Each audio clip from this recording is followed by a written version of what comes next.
Parfait. Donc, je me présente, Alexandre Demers du Croestri. Je vais vous parler davantage de la troisième étape qui est le démarrage du projet. Nielsen, tantôt dans la phase 2, en a abordé une petite partie lorsqu'on rencontre l'entreprise. Ça va dépendre des démarches. Souvent, vous allez faire des démarches qui vont peut-être être plus larges. Vous n'aurez pas nécessairement un contact direct avec l'entreprise. Puis lorsque vous avez un contact avec l'entreprise, Isabelle le mentionnait bien, c'est très court au début. La première fois que vous les rencontrez, vous allez peut-être avoir, si vous êtes chanceux, une demi-heure, mais ça se peut que ce soit juste 10-15 minutes. Vous glissez les points les plus importants, puis ben là, ça va cheminer. Ça va cheminer au sein de l'entreprise, ça va cheminer dans la tête des gens. Puis à un moment donné, ben là, on fait comme ton projet m'intéresse. Des fois, c'est lors d'un suivi, on dit OK. Donc là, on est rendu vraiment, l'entreprise, elle a dit oui, ça m'intéresse, viens chez moi, on va regarder ça plus en détail, puis on va mettre, dans le fond, tout le nécessaire pour aller de l'avant avec ce projet-là. Donc, l'objectif de cette étape, c'est de définir le cadre de réalisation du projet parce qu'on veut le mener à terme puis on veut qu'on le fasse bien. Vous m'entendez tous? Parfait. Une chose qu'on n'a pas mentionnée jusqu'à présent aussi, on a parlé beaucoup de projets qui étaient à la fois de l'accompagnement, de la conception, puis de la plantation. Mais sachez comme quoi qu'il y a certains accompagnements que l'on a offerts qui étaient simplement pour de la conception. Donc, ils ont reçu un plan, mais ça ne veut pas dire qu'ils étaient rendus à mettre en œuvre ce plan-là.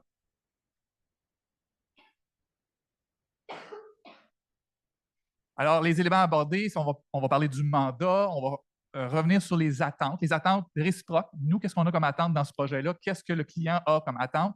Déterminer les contraintes, définir les contributions de chacun, contributions monétaires, les rôles, qu'est-ce que chacun peut apporter à ce projet-là.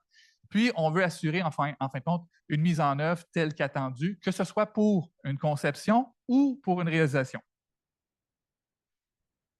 Alors, lors de votre première rencontre avec votre client, vous voulez vous assurer d'être préparé. Vous allez arriver, il faut que ce soit organisé. Donc, vous partez avec un minimum de devoirs à faire, notamment faire du repérage. L'entreprise, elle est où?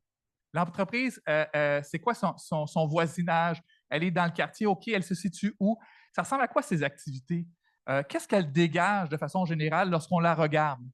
Est-ce qu'il y a des éléments déjà qui peuvent nous aiguiller sur des actions qu'on pourrait proposer ou encore sur le type d'aménagement qu'on pourrait apporter? Donc, si c'est possible, passez aussi par une journée comme aujourd'hui, une journée qui peut-être qu'il y a de la fonte de neige, peut-être une journée de pluie, une journée où est-ce qu'il y a eu de la neige récemment. Donc, vous allez voir aussi les airs, comment c'est utilisé. Connaissez la réglementation applicable pour le milieu dans lequel vous êtes. Évidemment, d'une municipalité à l'autre, la réglementation peut changer. Il y a des endroits qui ont des obligations sur le verdissement, il peut y avoir des obligations sur la plantation d'arbres. Comment ça fonctionne, ce mécanisme-là? Chez nous, on a travaillé avec certaines entreprises qui, si le territoire avait adopté un plan, une politique de l'arbre avec un plan d'action, puis dans le plan d'action, il y avait une réglementation qui disait, grosso modo, si vous touchez à votre stationnement, vous avez une obligation de mise aux normes. Si ce n'est pas le cas, bien là, à ce moment-là, il faut essayer de le travailler, mais c'est quand même quelque chose que vous devez savoir. Quels sont les usages qui sont possibles aussi au sein des entreprises? Notamment si vous avez des projets nourriciers, puis vous allez dans un parc industriel, vous allez peut-être avoir des contraintes supplémentaires ou des actions supplémentaires pour valider ce qu'il y a en sol. À qui vous vous adressez lorsque vous faites votre première rencontre? Est-ce que vous êtes en train de parler avec quelqu'un qui s'occupe de l'environnement, du développement durable? Est-ce que c'est quelqu'un qui s'occupe d'un comité vert? Est-ce que vous êtes en train de parler à un directeur ou au propriétaire? Déjà là, vous allez avoir aussi une idée dans le fond, du cheminement de votre proposition. Il y a des exemples de réalisation, Nelson en a parlé, c'est important parce que vous allez allumer la personne à qui vous parlez par ces exemples-là. Puis, vu que vous avez fait vos devoirs, vous avez fait votre repérage, déjà, vous pouvez commencer à parler. Bien, sur le terrain, lorsqu'on s'était rencontrés, vous m'aviez parlé de ça, ça, ça. J'ai regardé, je pense que. Donc, vous apportez déjà des propositions, vous nourrissez cet échange. Ensuite, vous voulez guider votre client dans votre projet. Parce qu'oubliez pas, en bout de ligne, vous êtes le coordonnateur du projet. C'est vous qui arrivez avec une proposition. Donc, vous voulez arrimer ses besoins, ses attentes avec ce que vous apportez. Donc, lorsque vous le rencontrez, vous voulez définir ce qu'il attend, au niveau de l'aménagement? Pourquoi ça l'intéresse? C'est quoi sa motivation en arrière de tout ça? Est-ce que c'est parce qu'il y a une certification qu'il va aller chercher? Est-ce qu'il est dans une attestation? Est-ce qu'il y a un mouvement dans le quartier? Est-ce que c'est ses valeurs personnelles? Donc, tout ça peut influencer le projet. Donc, soyez alerte à tout ça. Au niveau des bonnes pratiques, pensez comme une entreprise. On est habitué de penser comme un organisme à but non lucratif, des fois avec des moyens un peu à l'arrache. Là, vous êtes en train de parler avec des commerçants, vous êtes en train de parler avec des industries, des institutions, donc de la grosse ampleur. Même pour ceux qui ont travaillé avec des écoles, vous savez comme quoi que les centres de services scolaires ont des moyens complètement différents de ce qu'on peut avoir chez nous. Donc, il faut se mettre dans ce cadre-là. Vous voulez arriver avec des solutions qui vont parler, qui vont être fiables, qui vont pouvoir dire, bien, quand que je le mets en œuvre, ça va être bon pour 5 ans, 10 ans, j'y retouche pas. Puis vous arrivez aussi avec un plan, des actions qui vont le permettre d'atteindre ça. Donc, je vous le mentionnais, donc ayez en main un plan, 2, 3, donc que vous allez pouvoir distribuer aux participants lors de cette rencontre-là pour pouvoir prendre des notes. C'est bien de pouvoir échanger, mais si vous pouvez situer sur la carte les éléments, les types d'aménagement qui les intéressent, ça clarifie le tout pour tout le monde. Soyez attentifs à ce que votre partenaire d'affaires vous dit ou ne vous dit pas. Il y a des choses pour lui qui ça va être clair. Je veux ceci, je ne veux pas ceci. Ça peut être autant de dire, ben, moi, là, des conifères, j'en veux pas sur mon terrain. OK. Et peut-être qu'il ne vous expliquera pas pourquoi. Peut-être que c'est parce que les conifères, lui, il voit ça avec des aiguilles qui tombent, que ça a un impact sur le sol, l'aspect visuel. Donc, soyez attentifs à ça. Essayez de gratter pour mieux comprendre aux besoins. Puis, s'il y a des choses qu'il ne vous dit pas, méfiez-vous des fameux. Je vous fais confiance là-dessus. Vous avez le champ libre. Ça, là, c'est un scénario là, pour arriver. Vous allez faire une proposition. Vous allez dire, non, c'est pas ça que je veux. Vous allez être obligé d'en faire un deuxième, peut-être un troisième scénario. Vous ne voulez pas passer avec des boucles à répétition comme ça. Donc, essayez de creuser pour aller un peu plus loin. Chose importante aussi, pensez à évaluer sa flexibilité parce que des fois, lui, il va avoir une conception, il se dit, je m'attends à ce que quand le projet va être fini, il va avoir un arbre. Un arbre. OK? Ça se peut que pour lui, ça soit un arbre de gros calibre. Donc, on n'est plus dans les mêmes outils, on n'est plus dans les mêmes coûts. Par contre, s'il y a la flexibilité, vous pouvez arriver avec des arbres de plus petit calibre, ça va coûter moins cher. Il va y avoir des bénéfices à travailler avec des arbres plus petits aussi. Donc, allez chercher ce pouls-là. À chacun ses limites. Donc, ce que vous voulez définir, en fond, c'est votre carré de sable commun. Vous présentez ce que vous apportez au projet, au niveau financier, au niveau de ressources, quel type d'accompagnement vous avez, qu'est-ce qui est couvert dans votre projet, dans votre forfait, est-ce qu'il y a des services professionnels que vous avez déjà? Est-ce que, à l'opposé, qu'est-ce que votre client va apporter à ce projet-là? C'est quoi sa contrepartie? Qu'est-ce qui est attendu? Qu'est-ce qui est admissible? Parce que souvent, les clients vont vous dire, ah oui, ben moi, j'aimerais ça avoir telle chose. Tantôt, en commentaire, je vous l'ai dit, il y a peut-être des éléments que vous pouvez reconnaître comme contribution d'entreprise, mais vous ne pourrez pas le passer dans les dépenses admissibles. Donc, lorsque vous êtes à la limite, des fois, de dire, ben, oui, le projet passe pas à cause de sa contribution, ben, il y a des choses où vous dites, ah, ben, il y a quand même ça, c'est correct, je vais le mettre dans l'eau, puis ça peut passer.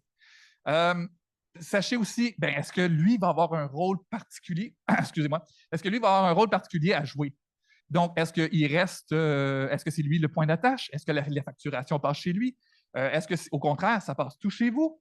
Est-ce que c'est vous qui allez proposer des services? Plusieurs entreprises n'ont pas de spécialistes nécessairement. Par contre, ils ont peut-être déjà des contacts d'affaires parce qu'une fois de temps en temps, ils ont besoin de faire des travaux, puis ils travaillent avec l'entreprise un tel, puis pour l'entretien, c'est tel autre. Peut-être qu'ils vont vouloir mettre ces entreprises-là de l'avant parce qu'ils ont déjà une bonne relation d'affaires. Parfait, on y va avec ça. Mais il faut aller chercher cette information-là.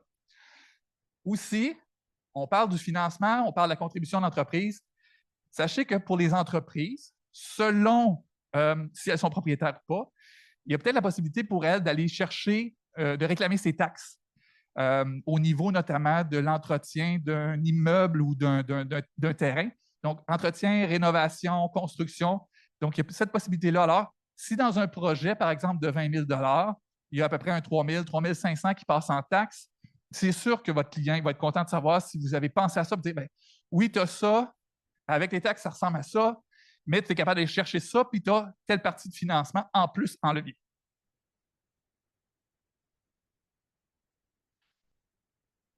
Ensuite, bon, préparez votre offre de service. Vous avez eu cet échange-là. Vous avez maintenant votre devoir de compléter l'échange, de le formaliser.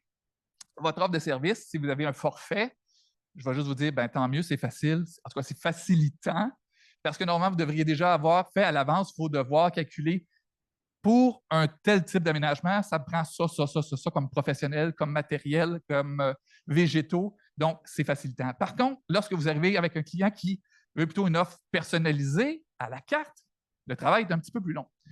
Lorsque vous avez de l'expérience, encore là, vous allez pouvoir vous baser sur le temps que ça vous a pris pour certaines opérations, dans le temps, dans votre échéancier, combien d'heures vous devez allouer à telle tâche, dans tel milieu, est-ce qu'il y a des démarches à faire pour les permis, est-ce que, par exemple, il y a un ingénieur qu'il faut qu'on aille consulter parce qu'il y a une évaluation au niveau de la gestion des eaux qui va s'ajouter.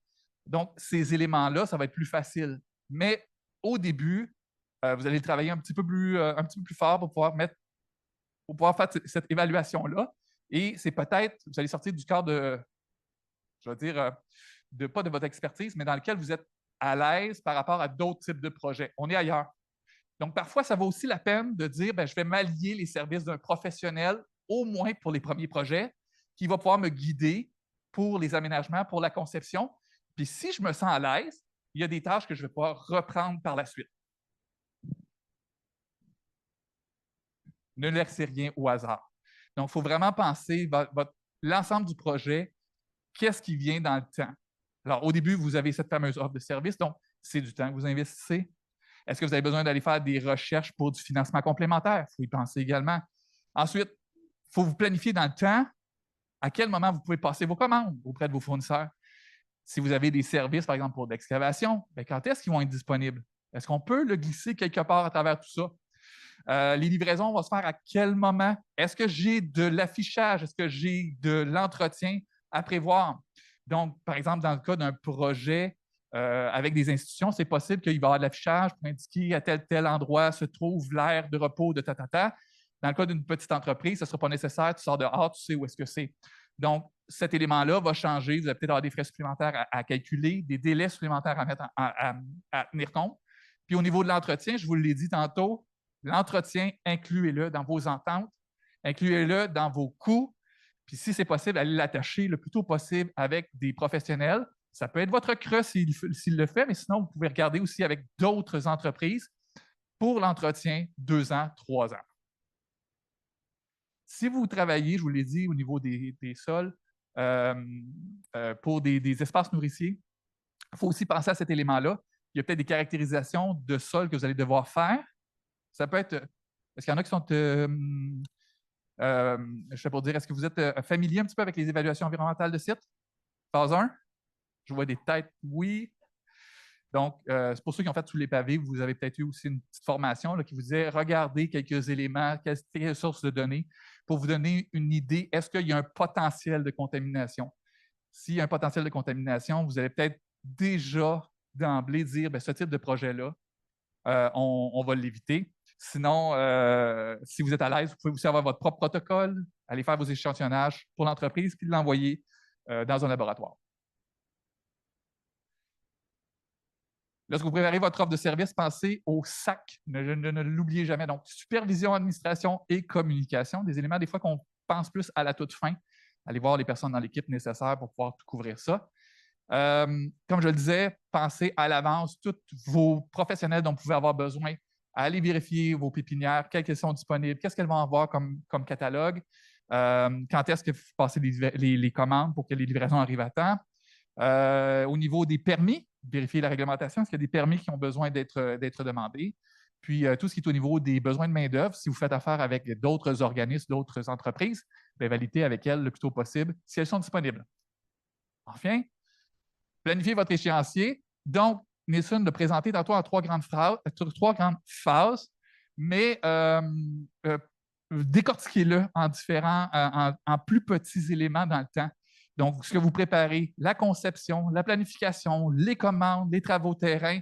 Après ça, la finalisation du projet, s'il y a une espèce d'événement, un happening pour dire, voilà, on lance, c'est officiellement disponible, puis l'entretien qui vient avec. Dans les bonnes pratiques, pensez à éviter de planter en plein été. Juillet, août, ce n'est pas une bonne période. L'automne, ça facilite parce qu'il y a de la pluie, donc moins de besoin d'arrosage. Puis les 2-3 premières années sont critiques. Et enfin, soumettez et ajustez. Donc ça, vous êtes déjà habitué à ça. Au besoin, si ça ne fonctionne pas, n'hésitez pas à refuser un projet. C'est possible que ce ne soit pas compatible. Puis enfin, vous allez prendre tout ça quand que votre client vous dit « c'est beau », vous allez faire une belle entente bien détaillée parce que les écrits restent, les paroles s'envolent. Donc, vous identifiez chacun vos contributions, ce que vous apportez, et ainsi de suite. Et c'est ça qui va être votre document de référence si jamais, à un moment ou à un autre, le client dit « ouais, mais moi, c'était ça que je pensais » ou si c'est écrit, vous allez être backé. Alors, mon temps, il est écoulé.